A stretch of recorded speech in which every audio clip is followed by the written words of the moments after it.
Okay, so I'm gonna make a video here just to vent. Haven't made a video in a long time to comment on stuff, I guess. This is kind of so off the cuff. So here I'm gonna comment on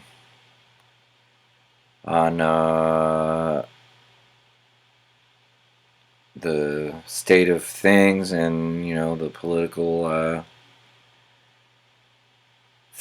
shit, I guess. But my comment, I guess, is spurred by I just found out that I don't know, you know, I'm following the 2020 presidential race very closely because mainly because I feel like we're at such a crucial moment in time.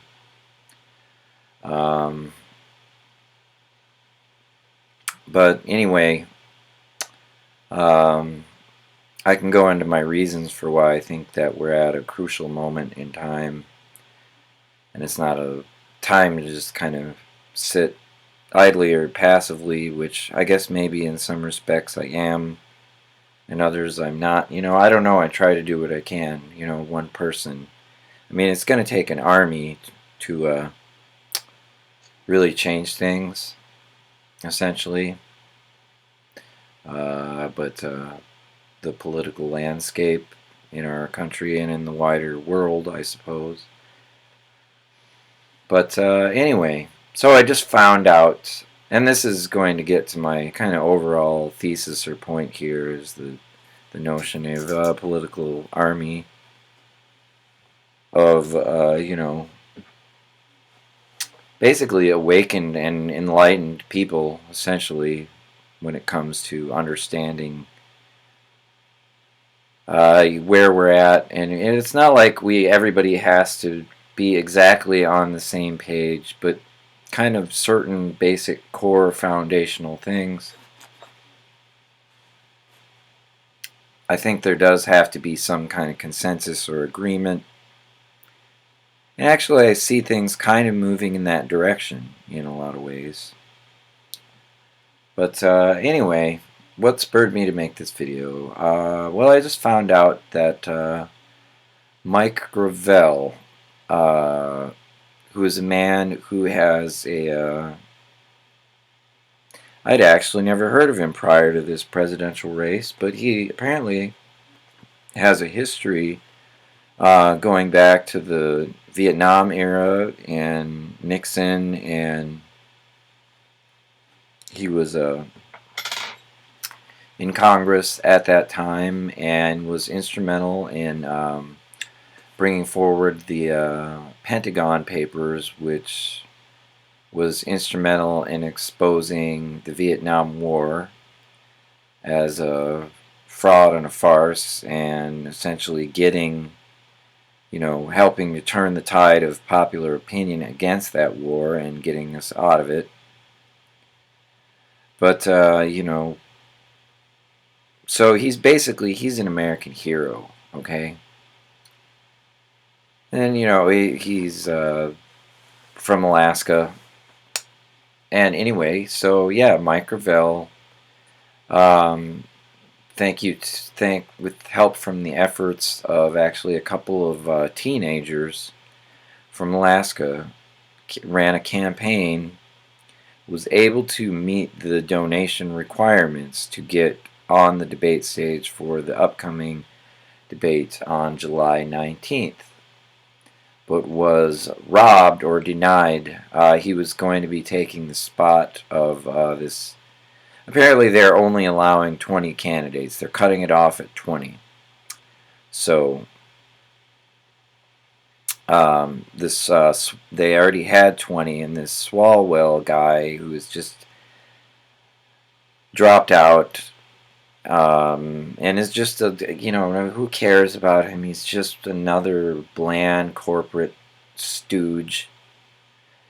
He dropped out, and apparently, instead of putting, although Mike Gravel met the requirements Um, in terms of, and I'll put a link to the article in the debate. The article is not really all that clear on how they made this decision. Um, Frankly, I think it's suspicious. I will just naturally, I guess I will just naturally suspect them of foul play wherever it's not totally transparent. So, because they have a history of foul play, the establishment. But anyway, it's not totally clear how this decision was made, but supposedly the polls, maybe this Steve Bullock, I mean, who the hell is he? Nobody knows, nobody cares. He's just another uh, his defining characteristic, he's just a bland corporate stooge. Just replacing one bland corporate stooge with another bland corporate stooge. So instead of having Mike Gravel, who's an American hero, he's a hero, you know, with a history, he's going back, like almost 50 years of fighting for, being on the right side of things. And, yeah, so this is just really just beyond the pale, so disgusting. But to me, this really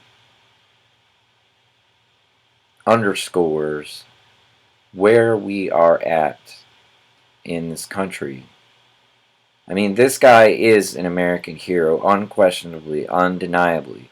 I mean, everybody, he helped Daniel Ellsberg, who everybody agrees is a hero, avoid prosecution from the Nixon administration for releasing the Pentagon Papers. He was instrumental in the release of the Pentagon Papers and in making sure that Daniel Ellsberg did not get, and if you don't know Daniel Ellsberg, you should find out about that, educate yourself about this. This is an important part of our modern history, um, which is entirely relevant to where we're at today. Um, and there's actually there's a media, the media consensus, even in the mainstream media, the consensus is that Daniel Ellsberg is a hero.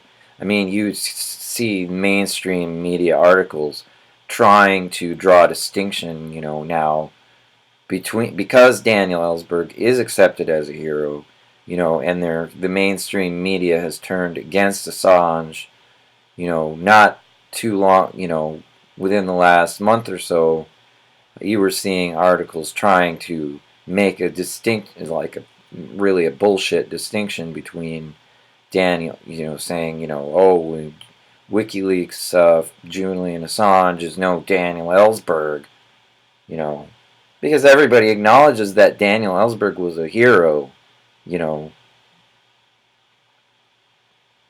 even the media, but the media is always they're always like 20 or 30 years fucking behind, or at least 10 years, behind everything. They're never on the side of the people who uh, you know, are calling out what's wrong in real time. They're always on the side, they're always, the ones who are doing the bidding, you're pushing the agenda of the Washington uh, establishment rather than holding them to any kind of account. And if you don't understand that, as far as I'm concerned, you're so far behind. But I don't want to put you down if you don't understand that. But you need to get caught up on understanding things if you don't understand that. But so anyway, Daniel Ellsberg, um,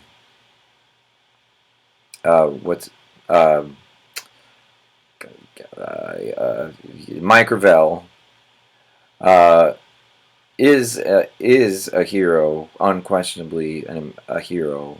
And, he was on the debate stage in 2008 with Barack Obama, Hillary Clinton, and Joe Biden.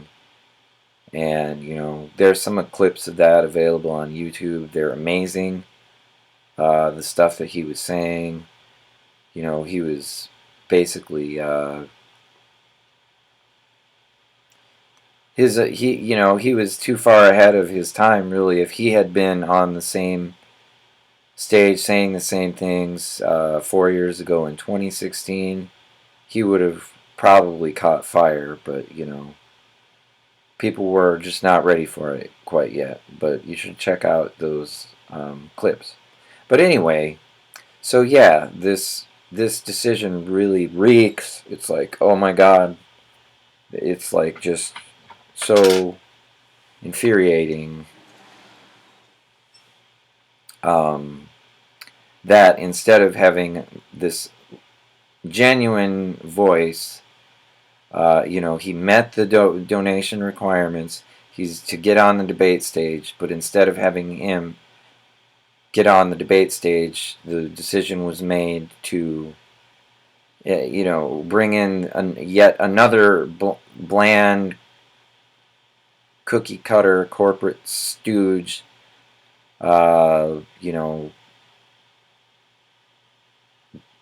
This Steve, who cares about? No one gives a shit about him. I mean, nobody gives a shit about him. I guarantee you. No, I mean, no one. I guarantee you, he has no message. Probably, who knows what. I'm trying not to be. I mean, no, I'm not really trying not to be. I mean, it's like, I guarantee you that he doesn't have any message that anybody needs to hear. I don't know anything about him other than that I'm just willing to bet that the sole purpose he was picked was simply to give them an excuse not to let Mike Gravel on the stage. And I'm not sure the reason why the reason why they're giving doesn't seem, I haven't seen any, to me, sufficiently transparent, um,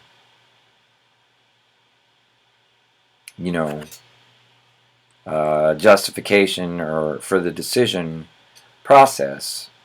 Okay, how did we arrive at this decision? Supposedly this Bullock guy also met the number of requirements, for donors. In my opinion, that should be scrutinized. Um, I mean, we've saw in 2016 they'll stop at nothing. During the hit for Hillary Clinton, the DNC is dirty as all get out. I mean, they were creating fake accounts and fake trolls, as so many people who were following that election closely already know. Fake trolls to, disrupt debates online and make it appear that, basically get grasp that, to give the Hillary campaign the appearance of more support. So who knows what they might have been doing to get this Bullock guy to the requirements. I think that should be scrutinized and looked into by somebody. I don't know, I guess I'm saying it should be, I guess maybe I should be the one to do it, but, I don't know I wouldn't even know where to start. I'm not a journalist. I'm just commenting on stuff. And I don't know, perhaps nobody will look into this, or but and then the other thing that should be looked into is, it's not clear even in the article that I read, which I'll link below in the description, um, how the tie was broken, because apparently they both met the donation requirements, so they went to other factors. I guess ostensibly polling, and the polls have been highly problematic. Like, I mean, what polls were they using? What was the polling methodology?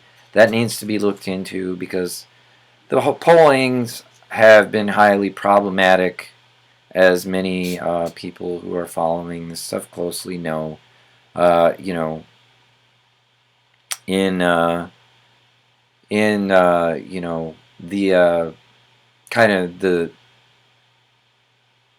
earlier on in the race, there was a poll that CNN did that after Biden announced, showing Biden, and they did a big headline, Biden gets a big bump, the Biden bump, and and he was like ahead of Sanders by double digits. But then if you went and scrutinized the polling methodology, well, they just excluded anybody under 50 from the poll, which is just mind-boggling.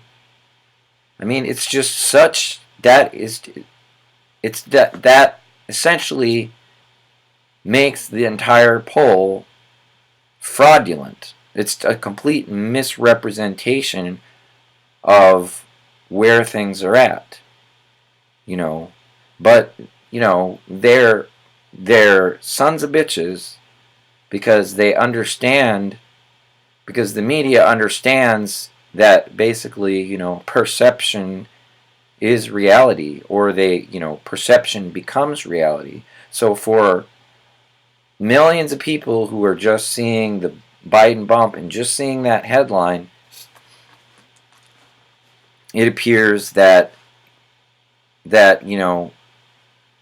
well, Sanders is way behind, he's really pretty much an underdog, and Biden is, it creates the perception that they want. And, and then, all of a sudden you start hearing people say, well, if Biden is the nominee, we've got to vote for him, even if he's not that great. Just right away, even 2 years out. But there is no, I mean, it's not based in reality. In reality, there's not really any, there's no reality based reason to even have that discussion or talk about, Biden,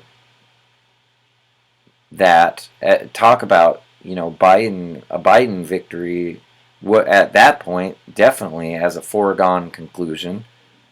But they're trying to create that fucking perception, because obviously that's their ideal scenario, or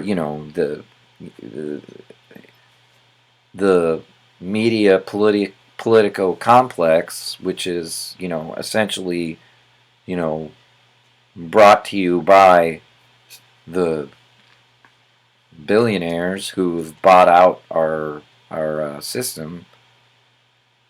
That's what they would like to see. I mean, they'd rather see somebody like Biden, who is going to do everything they want, but unlike Trump, isn't going to just be this, liability in terms of like giving it all like a really ugly face, and not as, which Biden is kind of a liability unto himself. I mean, but he's not like a Trump, he's not like. But anyway, I guess where I'm going with this is, so yeah, I highly suspect, their I do not trust their decision making process as, you know, uh, fair. I don't trust. I mean, there's no reason to trust it on its face. Um, you know, I think it needs to be somehow transparently demonstrated that this Bullock guy really did get um, meet the donation requirements. First of all, needs to be transparently. Really, was this really uh, 65,000? Did he really get 65,000 individual people?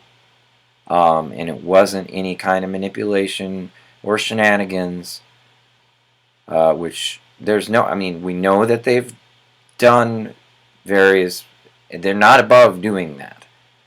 That's already been proven.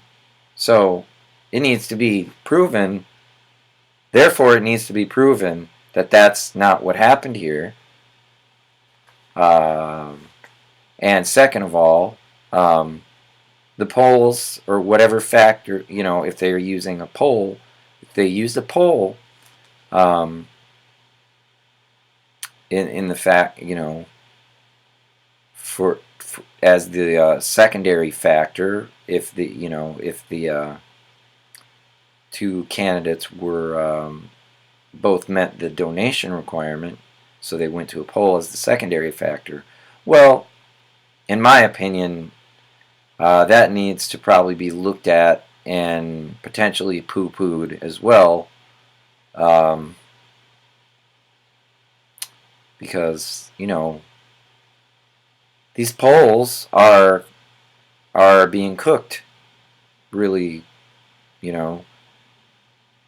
and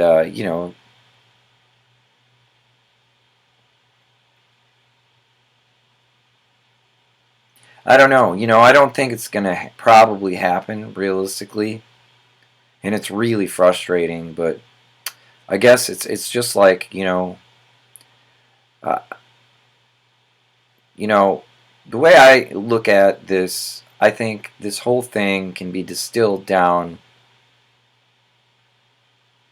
into very simple terms. It all is very simple if you distill it down to its essence. Where we are at today is we are basically in the fight of our lives, right? And, the fight that we're in is we are in the fight of our lives, with what you might as well call an oligarchy or kind of like a ruling elite who is, make no mistake about it, at war with the general population. They are waging war on us. They're waging war against the interests of, every normal people, I guess, that aren't, so that's they aren't unaware that they're at war with us, but the general population does not seem to be fully aware of the fact that because you can tell we're not aware of it because in a lot of ways we're still fighting with each other, based on these petty little divisions of racial and national boundaries and all this shit that doesn't really fucking matter. So we don't, and it's not everybody. There are some people who do get it, but there's a lot of people that don't yet understand uh, that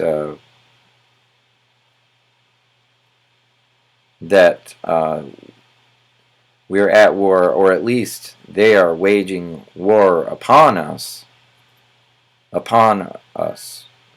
But here's the thing, the thing to understand about that is we don't understand. If we understood that, really truly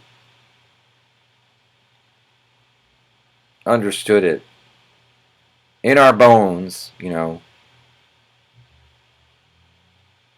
it wouldn't. It would be a very short battle. It wouldn't be go on for long, because right now, at this point in time, we being the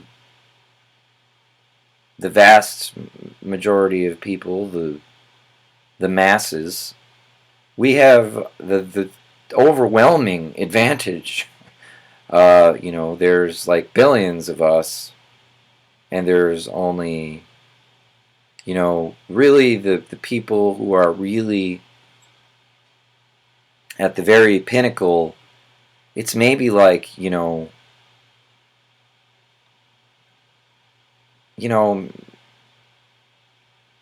probably not even in the tens of thousands of people. It's like probably less than 10,000 people or something like that, that all know each other, that all are basically working for.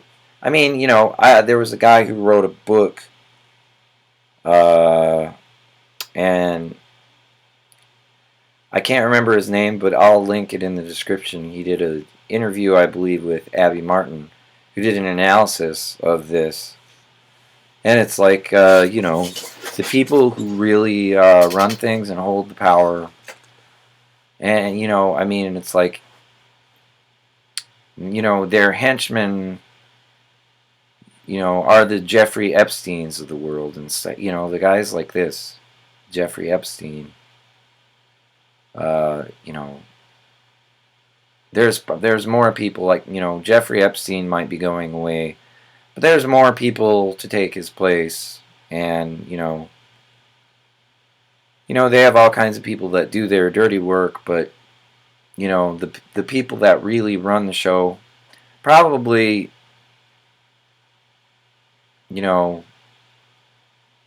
they're like basically, the size of a dying Midwestern town. It's literally, a few thousand people or something like that, where most of the power is concentrated in the world. So yeah, we still have the overwhelming advantage, but that's not going to last. We are at, they're waging war on us, and people are waking up, but we're in a race against time here, because they are waging war on us. And so what we have essentially, there's power structures, and they're enforced by, they rely on human beings, to hold on to their power. They rely on violence. And kind of at the bottom of the power structure are the people who are just willing to brutalize their fellow human beings to protect the power of the ruling class, right? The police and militaries of the world, who are just,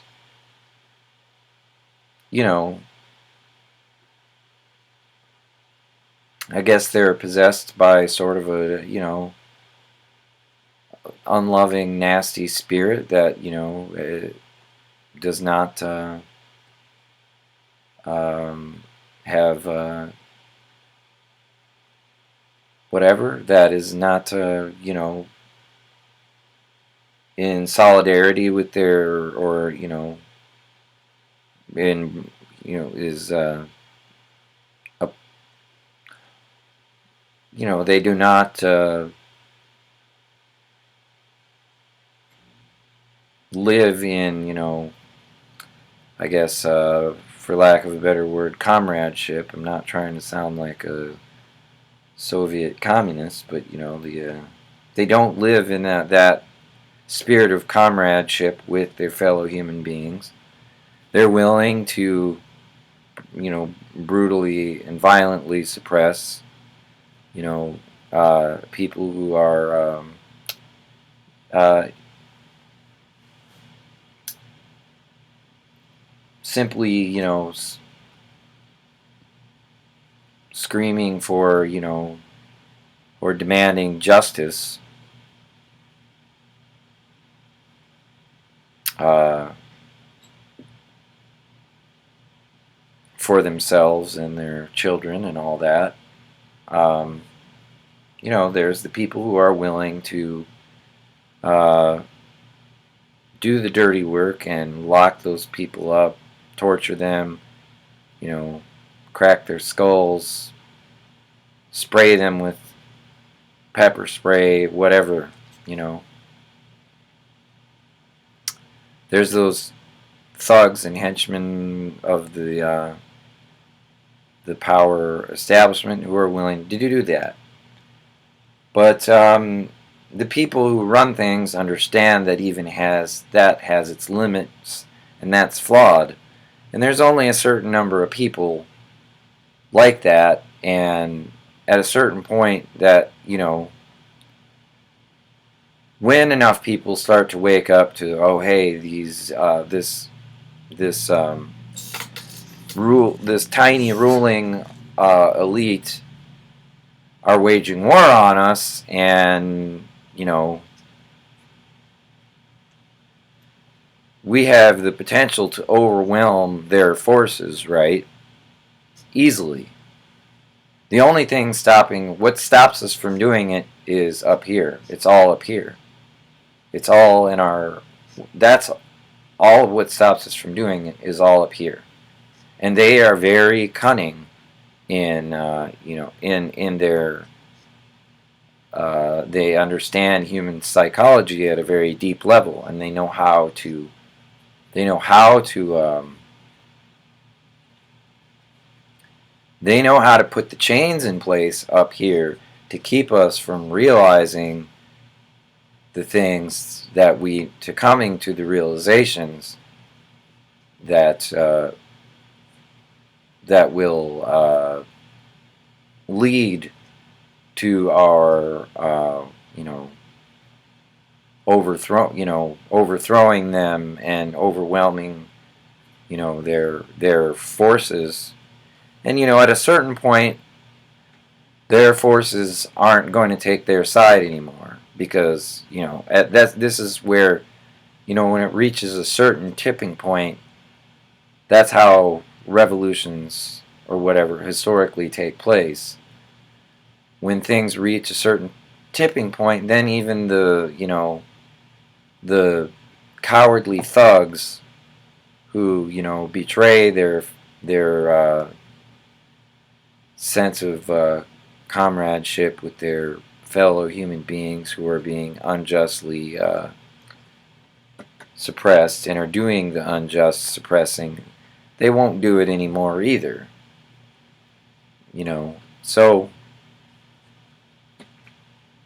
So they understand this, and they're doing what they're doing is they're trying to get in place a system that can't be overthrown. So that's what, there's all this technological stuff that's happening, like the 5G and automation and artificial intelligence. Well, that's going to take the place of the traditional just thug motherfucker assholes, brute force people. And once that gets into place, the unfortunate thing is that it's game over, and we lose, okay? Because At least this is my, way of looking at it. So then we lose our power, okay? Right now we have the advantage, we just don't realize it. But if we don't realize it in time, we will lose the advantage, and, you know, and there, and at that point it'll be like, the worst science fiction movie dystopia that's ever been made, it's not really going to adequately foreshadow the world that will come, because these people are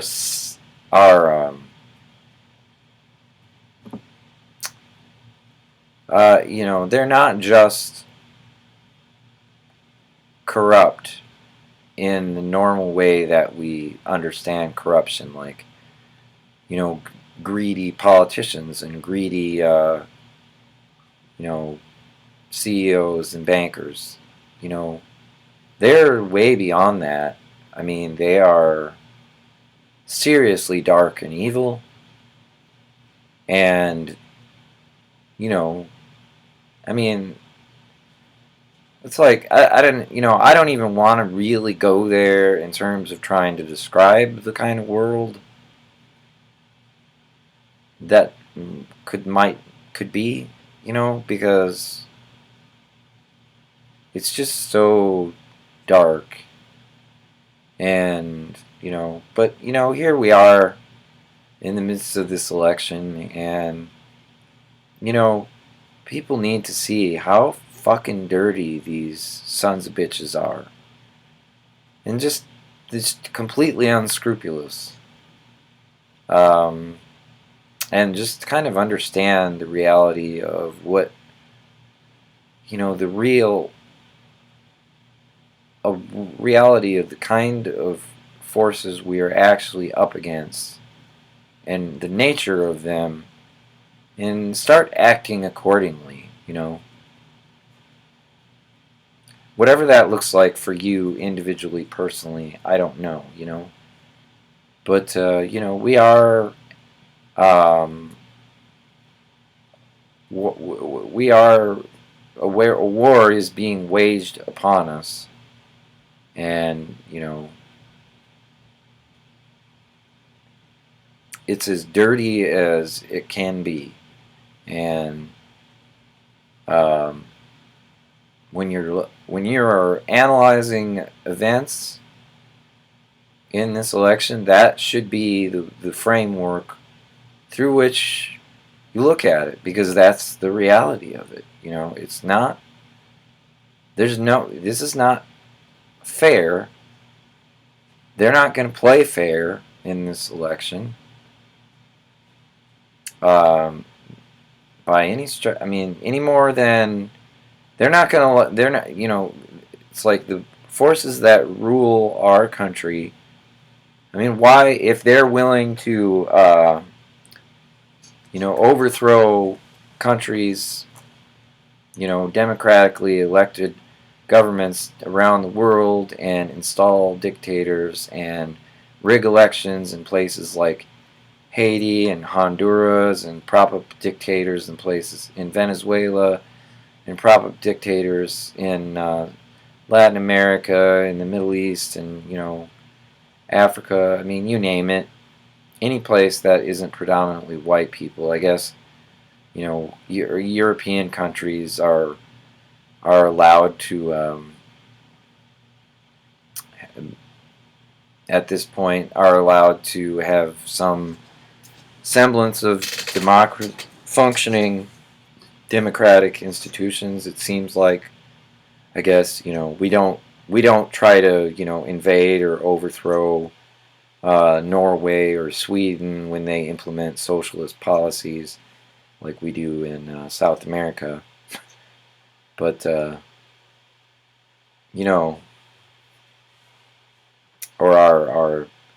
but we still fuck with them, and, in various ways, and put pressure on them to toe the line with our kind of geopolitical agenda, and like you know they better if they're going to be part of the club, they better kind of do what we want, but they're allowed to be progressive, quote unquote, in terms of their own internal affairs, but the nations that make up the global South are not, don't, if they try to move in that direction, we do not, as a general rule, tolerate that. So we do have a double standard in that regard. That's pretty obvious, and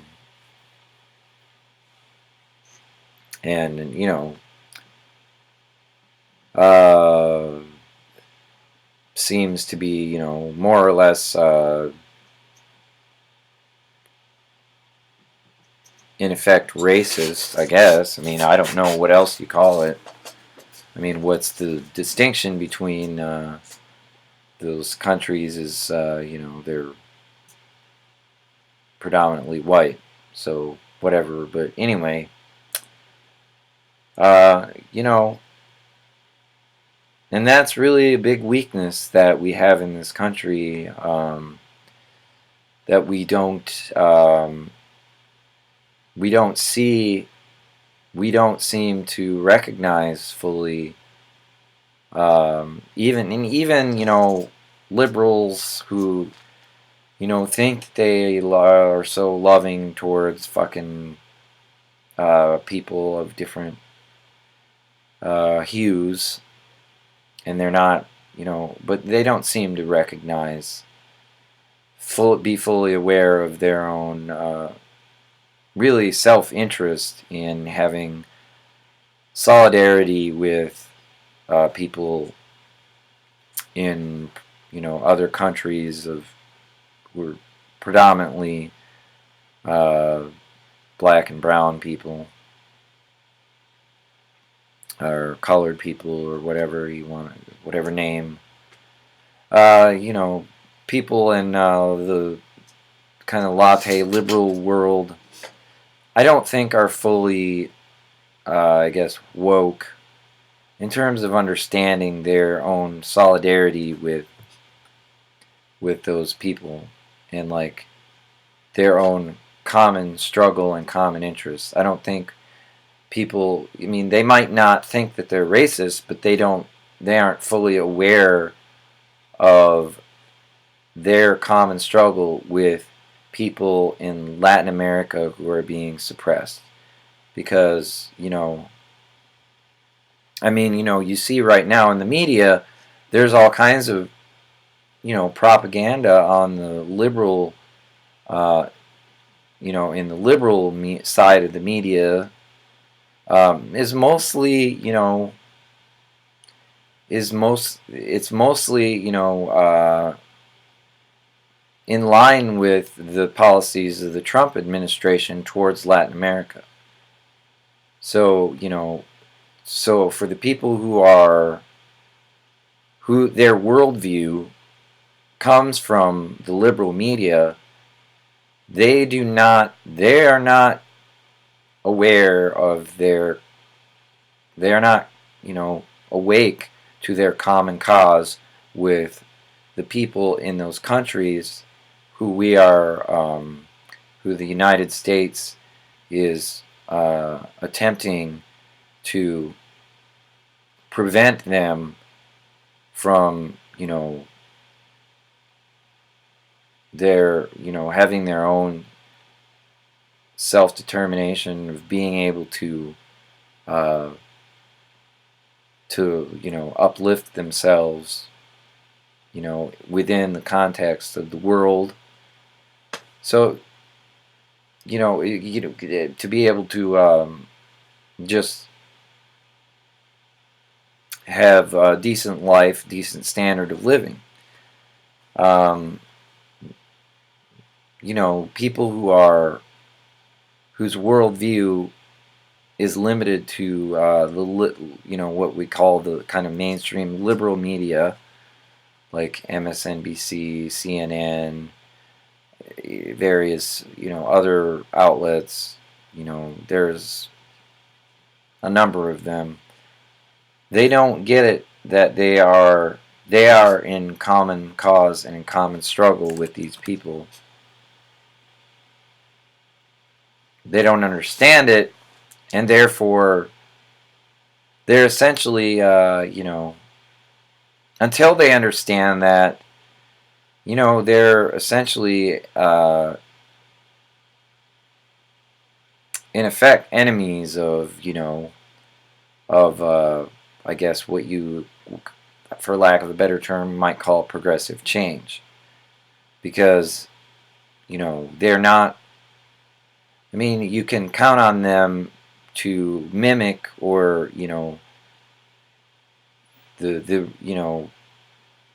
the rhetoric of the mainstream, which is like, essentially, our our real problem right now is just Donald Trump, which is basically the worldview of most the where most liberals are at. It's like, they're not aware of any of this shit. They don't even talk about it. It's not within their consciousness. The only thing that they're focused on is, the problem is Donald Trump. And, if you don't think, if you're not on that same, in lockstep with that view, that just the problem is Donald Trump, to them, you are essentially, you are the enemy, and they don't even distinguish between you and somebody who supports Trump. I had a conversation with a high school buddy of mine who's in that mentality, and I was kind of trying to challenge him, his mentality somewhat, and he ended up basically insinuating that I am, that because I'm challenging his mentality, that I am, essentially,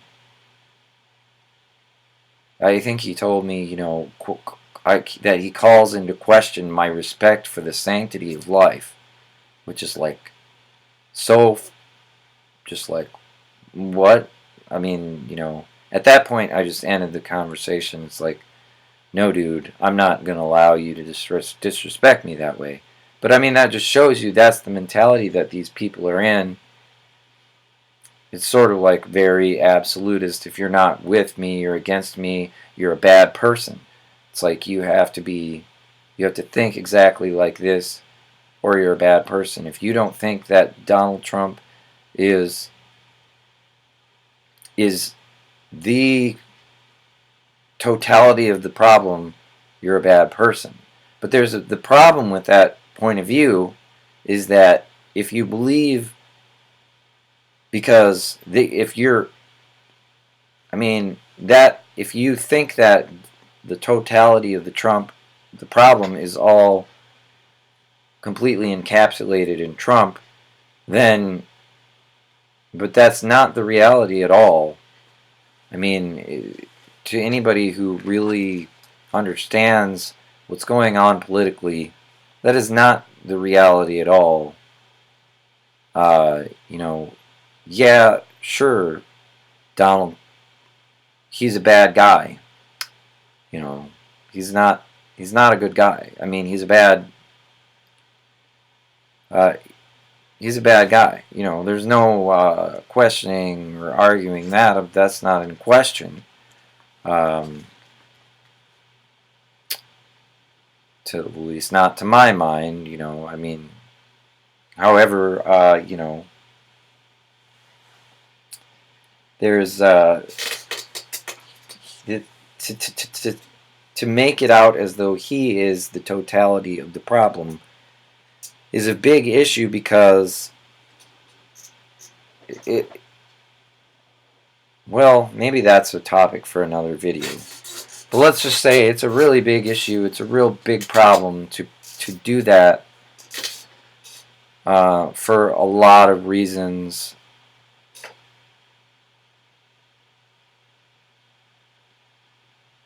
There's really no short way to explain this. But, you know,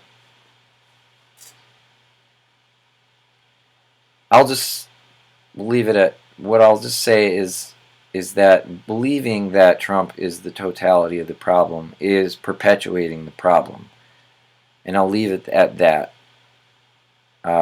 Because, yeah, if you believe that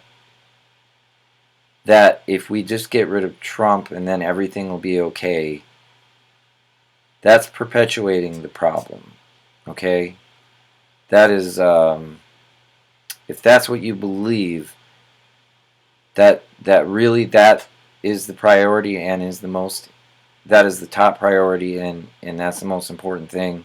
You know, we just have to get rid of Trump. We can talk about everything else later. That's perpetuating the problem.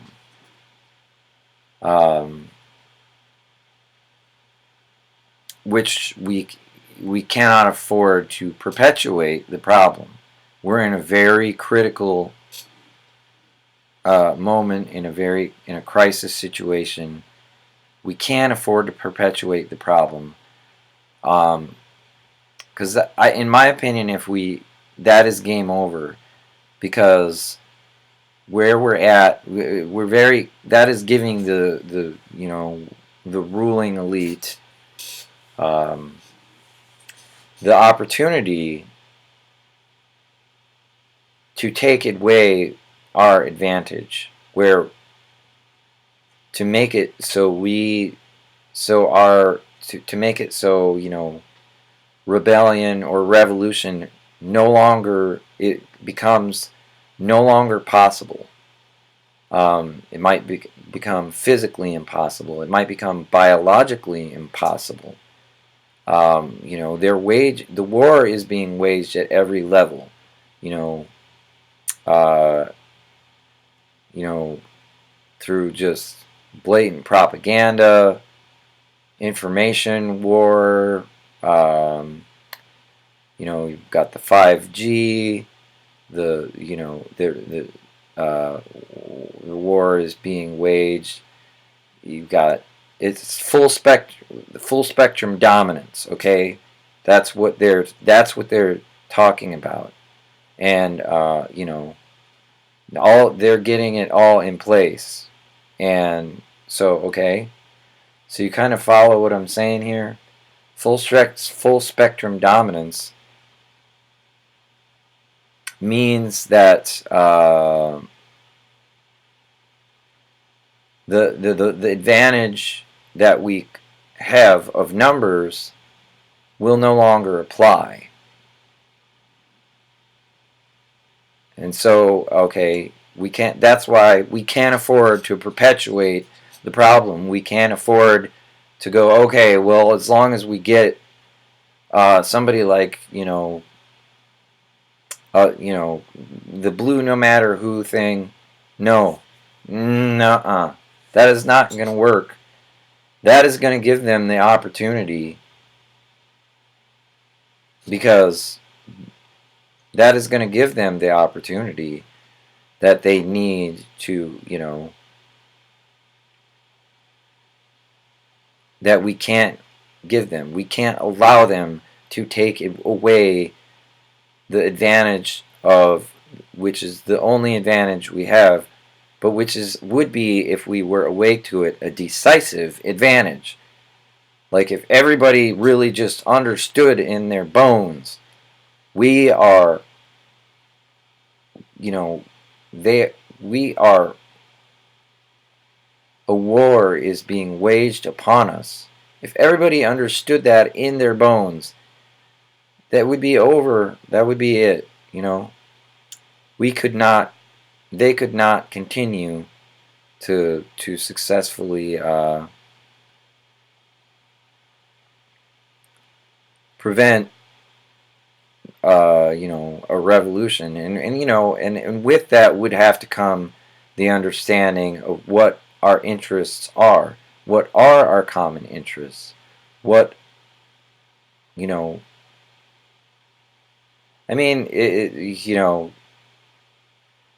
such a critical moment in so many ways because we have the ability and we have the opportunity in a way at this time like we've never had to really understand what our real common interests are, and to kind of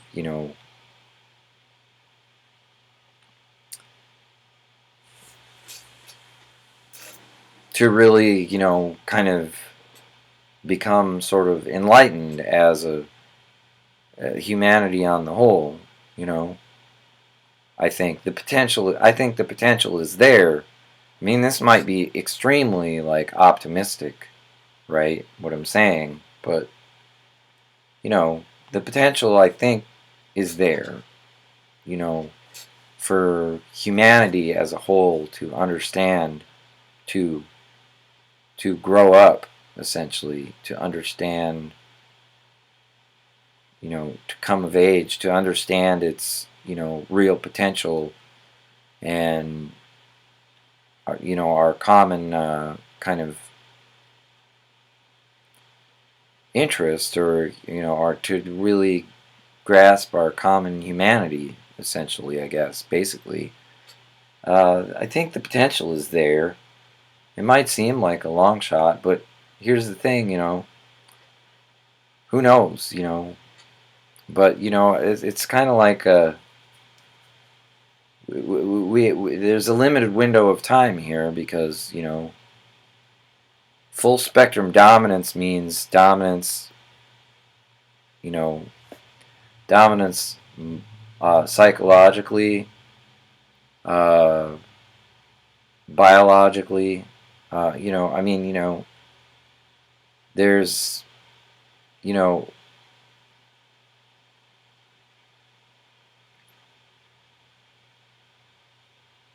um,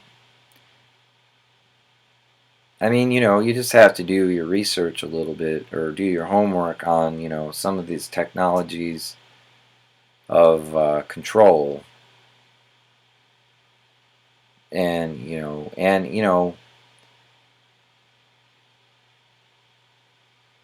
there's, and I mean, it's like they exist, and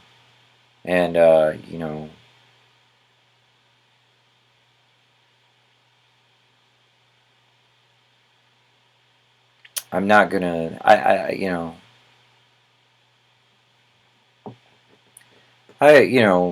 mean, myself personally, I don't prefer not to dwell on these things, to me, because the pictures um, are so terribly unpleasant and dark. So I personally just prefer not to dwell on them too much. But I think maybe, hopefully, you kind of know what I'm saying here when I talk about full spectrum dominance and the types of technologies that, you know, I mean,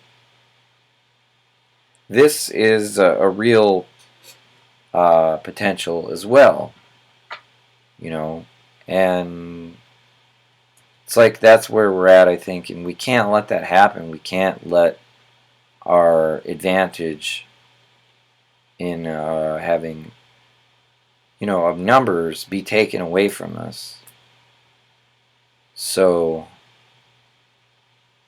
yeah, we just really need to recognize where we're at and wake up to the reality of our situation and of what,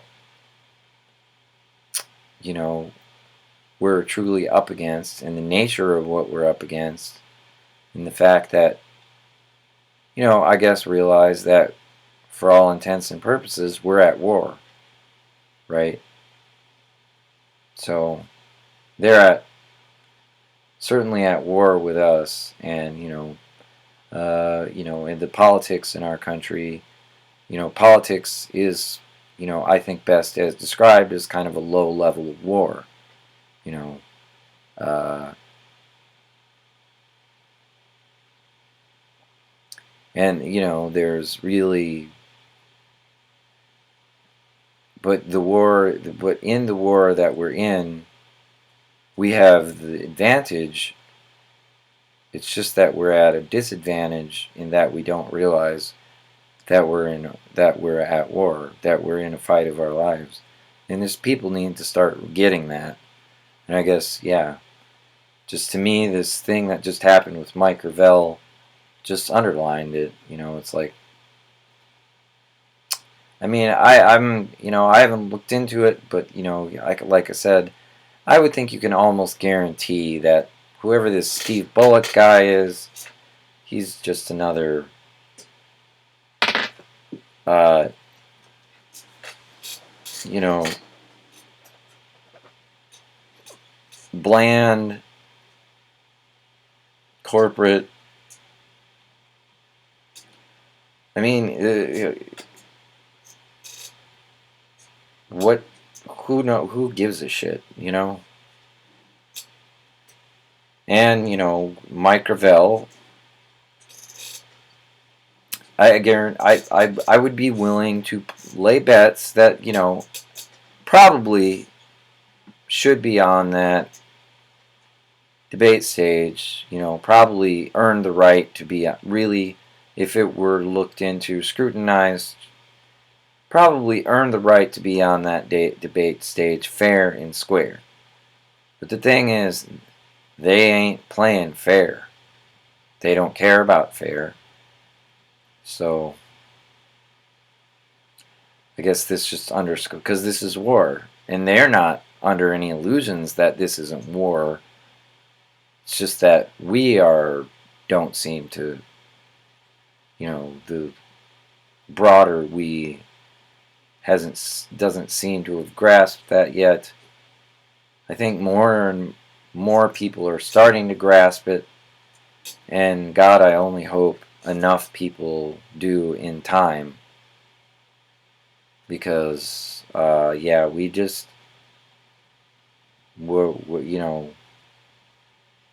the kind of world that we will see if that doesn't happen is really just,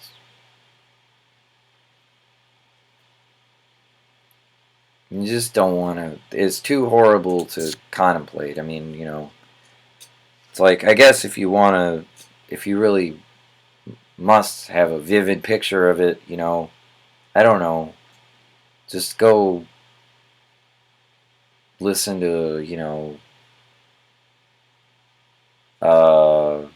go spend a few weeks, just listening to uh,